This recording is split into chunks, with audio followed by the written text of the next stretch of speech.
નવસારી બેઠક માટે ગૃહમંત્રી હર્ષ સંઘવીએ નવસારી ખાતે મતદાન કર્યું હતું। પ્રદેશ ભાજપ પ્રમુખ સી.આર. પાટીલે મતદાન કરી જીતનો વિજય વિશ્વાસ વ્યક્ત કર્યો હતો। દક્ષિણ ગુજરાતની 4 બેઠકોનો ચૂંટણી જંગ 3 વાગ્યા સુધીમાં નવસારીમાં 48% મતદાન નોંધાયું હતું।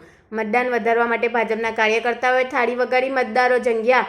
દક્ષિણ ગુજરાતની નવસારી, ભરૂચ, વલસાડ અને બારડોલી લોકસભા બેઠક પર શાંતિપૂર્ણ રીતે મતદાન ચાલી રહ્યું છે।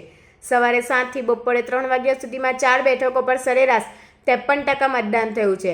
સૌથી વધુ વલસાડ બેઠક પર 58.05%, જ્યારે સૌથી ઓછું નવસારી બેઠક પર 48.3% મતદાન નોંધાયું છે। દક્ષિણ ગુજરાતમાં સુરત બેઠક બિનહરીફ થયા બાદ 4 બેઠકો પર મતદાન શાંતિપૂર્ણ રીતે પૂર્ણ થયું હતું। ગૃહમંત્રી હર્ષ સંઘવીએ નવસારી ખાતે મતદાન કર્યું હતું।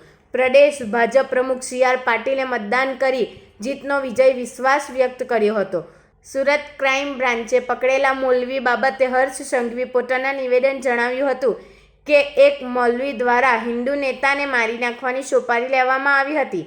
આ મૌલવી પકડવામાં આવ્યો છે, તેના સંબંધ પાકિસ્તાન સાથે સામે આવ્યા છે। હથિયાર અને 1 કરોડ રૂપિયા પાકિસ્તાનથી આવવાના હતા। આ મૌલવીની છોડાવવાના પ્રયાસો કોંગ્રેસના લોકો કરી રહ્યા છે। આ મૌલવીને તો ગુજરાત પોલીસે પકડ્યો છે, પણ આ માટે આજે સૌ લોકોએ મતદાન કરવાનું છે। ઓડિયો ક્લિપ ન્યૂઝ ચેનલોના માધ્યમથી અને સાંભળવાની મળી છે। કોંગ્રેસના અસલમભાઈ સાથે વાત થઈ છે। આવું મને સાંભળવામાં આવ્યું છે। મદ્રેસામાંથી ભારત વિરોધીઓ પ્રવૃત્તિ કરતા હોય તેવાને છોડાવવાના પ્રયાસ ન કરવા જોઈએ। રાજકીય રીતે નહીં, પરંતુ દેશને લઈને આપણે આવું કાર્ય ન કરવું જોઈએ। પહેલી સવારથી લોકોમાં અદ્ભુત ઉત્સાહ છે। આજે આપણે શું કરવાનું?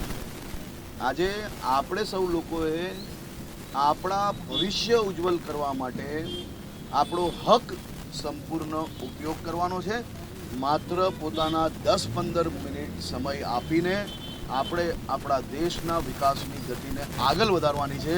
મારી સૌ ગુજરાતીઓને વિનંતી છે, ગુજરાતના સૌ નાગરિકોને વિનંતી છે, 2 હાથ જોડીને વિનંતી કરું છું કે આજે મતદાનનો ઉપયોગ જરૂરથી કરજો, વધુમાં વધુ મતદાન કરજો। આપણે ગુજરાતના નાગરિકો એ જાગૃત નાગરિક છે, એનું અવશ્ય આજે સૌ લોકો આગળ વધારશો અને મને વિશ્વાસ છે કે વધુમાં વધુ મતદાન આજે થશે। જે ઓડિયો ક્લિપ વાયરલ થઈ છે એમાં કોનો ઉલ્લેખ છે, શું વાત કરવામાં આવી છે? એ ઓડિયો ક્લિપ આપ સૌની ન્યૂઝ ચેનલોના માધ્યમથી જ મને બી સાંભળવા મળી છે।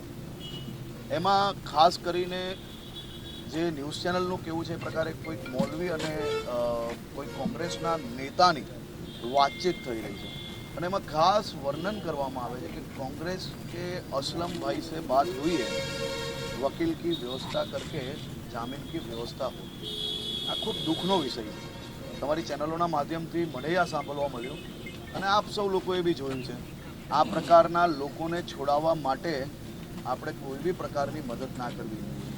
રાજનીતિના તો અનેક અવસરો પ્રાપ્ત થશે, રાજનીતિની ટીકા ટિપ્પણીઓ ચાલતી જ રહેશે, પણ રાજનીતિમાં નાના મોટા વોટ મેળવવા માટે આવા લોકોને મદદ કરીને આપણા જ દેશના યુવાનોને, ભૂલકાઓને જે મદ્રેસાના માધ્યમથી એની અંદર દેશ માટે નફરત ફેલાવતા હતા, ભારતીય જનતા પાર્ટી માટે નફરત ફેલાવતા હતા, આતંકવાદ તરફ એ લોકોને કઈ રીતે પ્રેરિત કરાય તે પ્રયત્ન કરતા હતા, એવા લોકોને છોડાવવા ના જોઈએ। હું કોઈ બી પ્રકારની રાજનીતિ આજે નથી કરવા માંગતો, પરંતુ મારું એ 100% માનવું છે કે કોંગ્રેસ અને કોંગ્રેસના નેતાઓને ખાસ કરીને વિનંતી છે, આપણે રાજનીતિના અનેક અવસરો મળશે, પરંતુ દેશ હિત અને રાજ્યની સુરક્ષાના વિષયોની અંદર આપણે આ પ્રકારનું કાર્ય ના કરવું જોઈએ। 2 હાથ જોડીને હું વિનંતી કરું છું। લોકસભામાં ગુજરાતની 26 લોકસભામાંથી 25 લોકસભાના મતદાનનો દિવસ છે।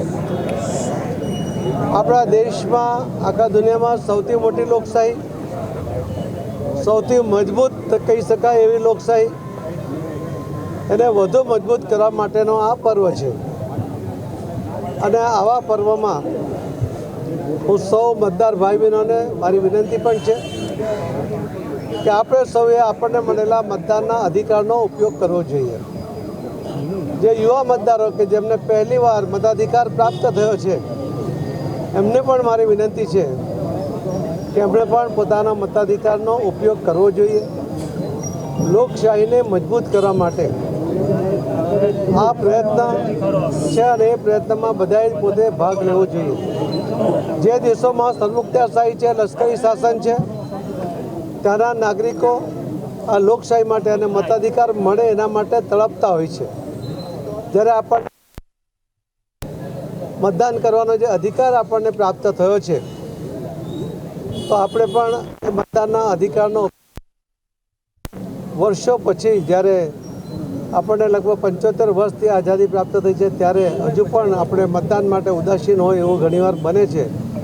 એ ના બને અને કોઈપણ સંજોગોમાં આ મતદાનનો અધિકારનો ઉપયોગ થાય એવી મારી સૌ ભાઈ બહેનોને આખા ગુજરાતમાં સૌને મારી નમ્ર વિનંતી છે. ખૂબ ખૂબ આભાર. ધન્યવાદ.